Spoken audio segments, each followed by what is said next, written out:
Welcome back to Mornings. Well, we're talking about turning back the clock and a number of cosmetic procedures that are available. To discuss them, cosmetic surgeon Dr. Anoop Rastogi joins us. Good morning, Anoop. Good morning, Kerri-Anne. Okay, we all age. How does our face particularly age? Dead giveaway signs. Yeah, okay. There's two sorts of things that you see in the face. When you're looking at somebody from across the room, you can't see lines and wrinkles, but you can get an idea of how old they are. What's happening? You're seeing gross features. So when I say gross, I mean there's a sense of movement of the face downwards. Gravity taking over. Exactly. And so you see subtle things like deepening of the nasolabial folds or the marionette lines, just a lack of a sharp jawline, the cheeks moving downwards, the brow sitting down. And these aren't things that you obviously notice, but you make an impression in your own mind as to how old that person is. Okay, let's look at some of the procedures that are used these days. The facelift, as it was once called, yes. What do they do now? Okay, facelift is something that's happening at a younger and younger age, but perhaps less frequently than it used to. Why? Two reasons. Firstly, our facelifts have gotten much, much better now. So when we're doing facelifts now, it's all a muscle lift so that we're not relying on the skin to maintain the tone of the face. And they're being done through much more minimally based incisions, shorter recovery times, much better recoveries. Now, looking at a photograph like this, yes. What did she go? Okay, what so procedure? that's a facelift, and we're looking at it before, and we're actually looking at it 3 days later there. If one looks very closely, you can actually see the incisions. There's virtually no bruising, there's very little swelling, and so that's the way we're seeing modern facelifts moving. Wow. And I think hers was done about 12 months ago. Wow. So yeah, you can actually see that difference, and the incision is around the side of the ear, is that yes. right? Yeah. Now, this one here is actually non-surgical. And so that one's using fillers and Botox to lift the face, and you can see at different age groups, one either needs a scalpel or one doesn't need the scalpel. Okay, we'll get on to fillers in a minute. So, okay, we go from the facelift, which is a lot more sophisticated these days. Yes. What about eyes? Okay. Eyes is actually an area that's come forward in leaps and bounds, both from a surgical and a non-surgical perspective. In the old days, it was a matter of removing as much skin as you could and removing as much fat as you could.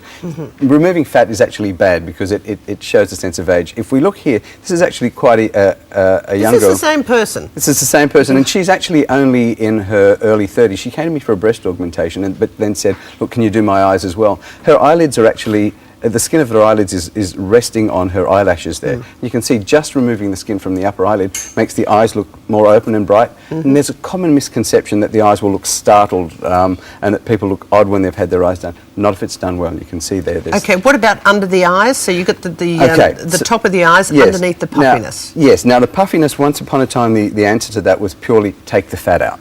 And to a degree that still needs to be done.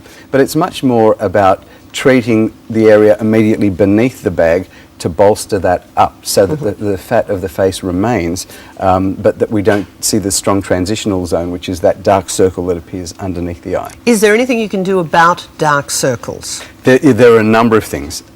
Filling in that, it's called the nasojugal fold, and I'll show you that in some photographs in a moment, but also anti-pigment creams help in that area as well, and of course the normal things like fresh fruit and vegetables and lots of water. They really do work. Botox has been used for 30 years. Yes. In effect, and we've heard about Botox and wrinkles in the face and that sort of thing, but it's also being used in terms of the neck and jowls. Yes. Yes. What is this new procedure? Okay, so Botox has changed enormously over the time that we've been using it cosmetically, from just treating the frown lines and the wrinkles to now using it as a means of lifting the face. And so basically what we're doing is looking at the rebalancing of muscles so that they have an anti-gravity action. In the jowls and in the neck, what's happening is that the muscles of the neck pull the jawline down.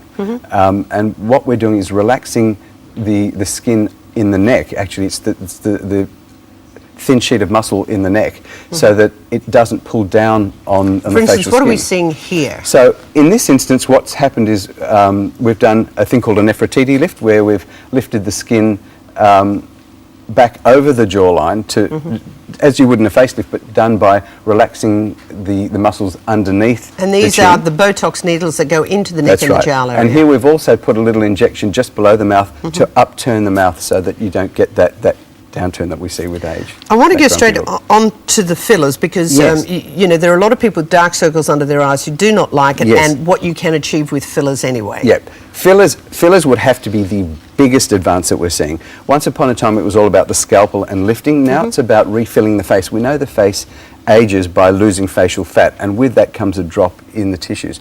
And the idea is to replenish that. Now with the dark circles, if we pull up some photos there, we might get a chance to see okay, here we're looking at a transitional zone from the side of the nose and the corner of the mouth. Yeah. And now this is again immediately after treatment, so this is taken about 15 minutes later. And what you can see is we've done three things. We've filled in the jawline where there's you can see a little jowl at the very bottom of the screen. Then the marionette line, which goes from the corner of the mouth to the chin, and that's been filled out. And if we look above that, we've actually filled in where the cheek's starting to descend. Okay, let's go on to the eyes. If we've got a photograph of eyes. Now same lady, and now here you can see that dark circle underneath the eye. Now this is non-surgical, and in fact, again, looking closely, you can actually see where the needle points are that I've placed in there. And so we've filled in that transitional zone where you've got a bag and then you've got a depression below it. And so what we've done here is filled out the depression, so the bag looks like it's gone away, but the fullness and gentleness of the face stays. Excellent. And of course, in any of these procedures, people, you know, have to do their own homework. Oh, absolutely. How do you do that? Okay, I mean, it's a matter of researching, finding out who's really good in your area. The Australasian College of Cosmetic Surgeons, the Cosmetic Physician Society, the ASPS, which is the Australian Society of Plastic Surgeons, all have websites that you can go to. But, you know, word of mouth is great. You just need to do your research, find the right person. Excellent. And get them to do your treatment. Terrific. As always, you give us the best information. We appreciate it. It's my pleasure, Kerri-Anne. Dr. Anoop Rastogi.